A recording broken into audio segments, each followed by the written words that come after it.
My name's Danny Purcell. I was a director of facility and vehicle management. Worked there for 38 years. My family's been involved with CAP ever since it started.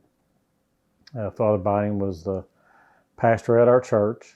My parents were some of his first members. He married my mom and dad. He baptized me.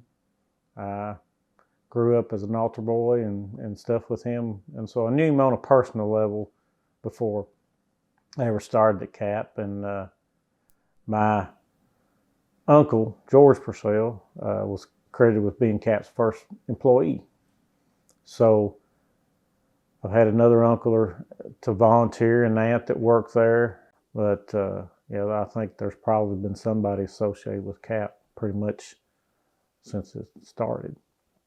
My uncle always felt like he was a part of CAP no matter what. He still, had a great relationship with Father Biden and supplied him with beef and those type things and helped at CAP anytime he could. So he had it very much in his blood. So there was a lot of connection there. And when I went to vocational school for heating and air. And whenever I got through with that, I decided I was going to work for CAP and help save some money, CAP some money, give Father basically 5 years, and then I was going to move on to a real job. And instead of finding a real job, I found a mission and decided, that was where I needed to be, and that's what I was called to do. And I was blessed to be in the department that we saw everything. We went to every place and saw a lot of different, the daycares, the spouse abuse, the drug rehab, the GED classes. I was there and able to see a lot of people interact, and so I just knew that it was a place that I needed to be because it was so servant orientated. We were there to do a mission. At the time that I started, my wife, we had been married for just a year or so at that time, and she started in 1980 and worked for 13 years. I started in 1986 before I started working at CAP. But it was good to know the people that we were helping, and knowing the employees at that time. A lot of them I knew. A lot of them were like family, and it was just everybody had that sense of doing what needed to be done. It was very family orientated. You've heard a lot of CAP family. It was very expressed a whole lot back then because a lot of us were young and had new families and kids, and we've seen each other's kids grow up over the years, and everybody took pride in that. It was just a very good atmosphere, for sure. Because we all were. Father was he's a very influential speaker, and everybody he spoke with a passion, and everybody just bought into that. And we were there for one purpose, and that was just to further his vision. It meant a lot. Of course, I've got a perspective of, as a kid, growing up under him, and if you had told me he could walk on water when I was 10, I would have believed you. After I turned 20 and got to realize that he was such the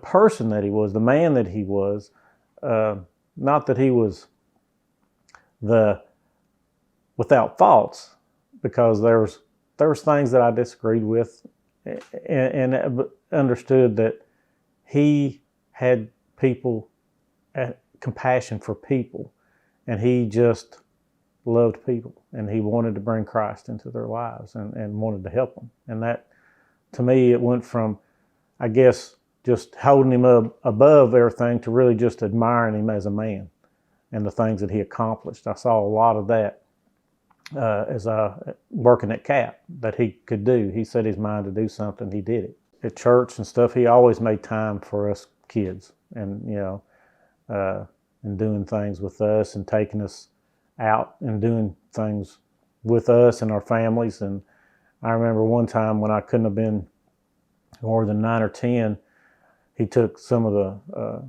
people from church on a boat trip and down Harrington Lake.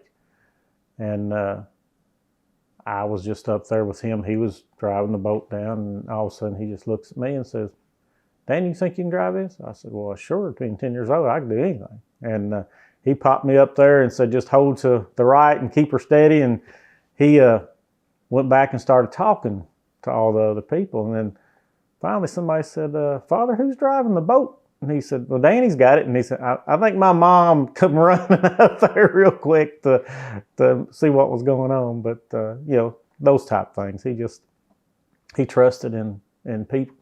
And I think Father exemplified that, his compassion and vision for doing things. That he just moved forward all the time.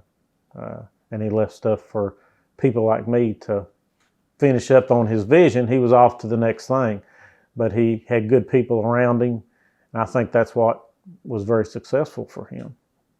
He had the vision, but he had good people around him too. Not just me, but I mean the whole organization behind him that believed in what he was doing, and he knew that we could pick it up and move forward with it. When I worked to start with at CAP, I worked mainly on heating and air, but I did everything. So that was getting in a truck and going to Pulaski County to work at the daycare there, or the spouse abuse shelter there.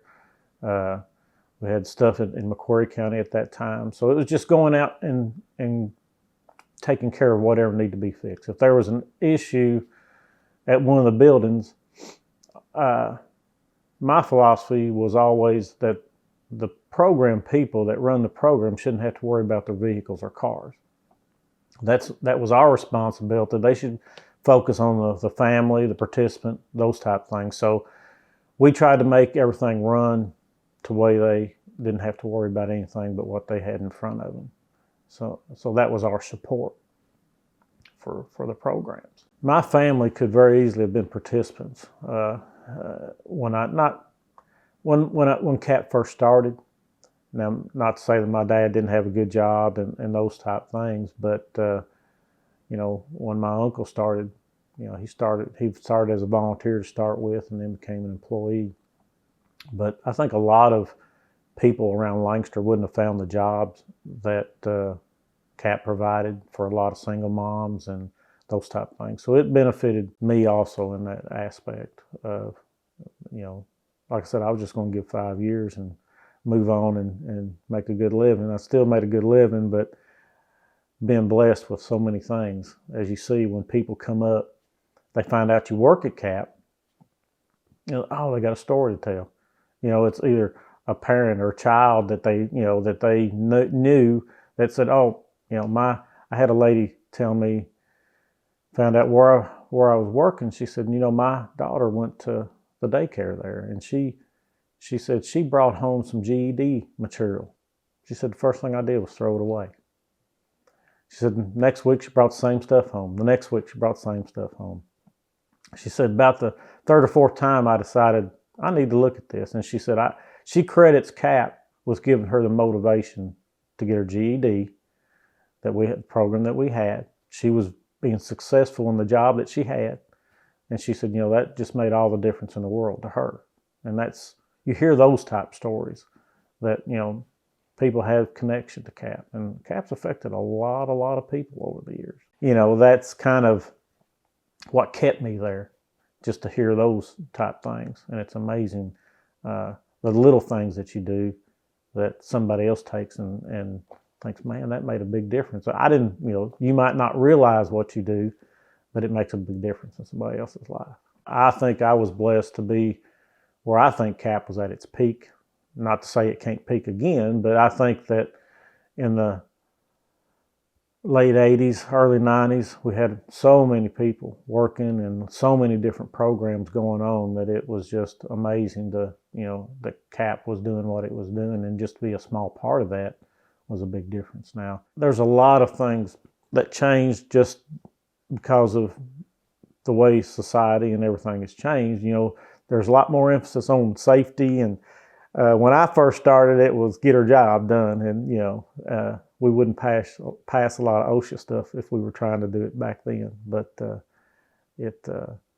I think the mission has stayed the same throughout, and I think that's what holds people together. I'm a firm believer that you don't necessarily have to tell people you're a Christian. Your actions will speak louder than words, and I think CAP does that through what their programs. I think it makes a big difference in people's lives. And I think the part of the reason I stayed was just the blessings that that I had through CAP. Yeah, you can make more money, but that's not necessarily. I think I'm a whole lot richer in what I've seen and what I've done, and been around good people for 38 years. So that's made a big difference. When the opportunity came, a lot of times I would help and volunteer and do stuff that when I was able to. In the facility management, that's every day, 24/7 job. And when we, disaster relief, those type of things come up, we're still able to do those things and help people. And see, we don't get a lot of hands-on with participants, but we see it, and when we can, we get into that as much as we can. Even with Katrina, when we went down to Mississippi, delivered a camper down there and did some things, but there's never on a long, week-long thing like some people could do. It was more of a support role for me, making sure they had things and to do what they needed to do. That's, I've told people before, just blessed every day when you're doing that. There's nothing better to do. The amount of people that we've helped, and CAP still does that today. It's just amazing that the people that CAP influences and helps, from daycare to elderly services. I mean, does the whole package. And I don't think you have very many organizations that can say that they do so many different things, all based on family. And I think that you have to be present for that. I know in this day and time, there's a lot of remote work, but I think you lose that personal interaction, and I think that's what gets you through hard times. And CAP has been through some hard times, and I think that family part of it made a big difference, where people all got together and said, okay, we're going to do this and through this hard time, and we're going to cut back, and we're going to do this and that. And but you knew everybody else was doing it too. And just that interaction, I think, builds relationships, and I think that's what a human service program is all about. When I first started, there was a lot of volunteers coming in for long term, and I think in the 90s, and I think that was just a great bunch of volunteers that come in at that time, and a lot of them became employees and still affiliated with CAP one way or the other, and I think that makes a big difference. But I think that society has changed to where it's more of a come for a week, which is not a bad thing, but I think they're more into short time volunteering and doing those type of things. So CAP has had to adjust to that. I used to hear the volunteers at that time in the 70s, I was probably 10 or whatever, talk about how Father Biden just worked them to death. Hey, how can he work like that? And he's out there working with them, and they come in just dead tired and talk about the day that they had. And I thought, man, he's rough. He's rough. But, they all admired him for that. And he was one that was very much hands-on.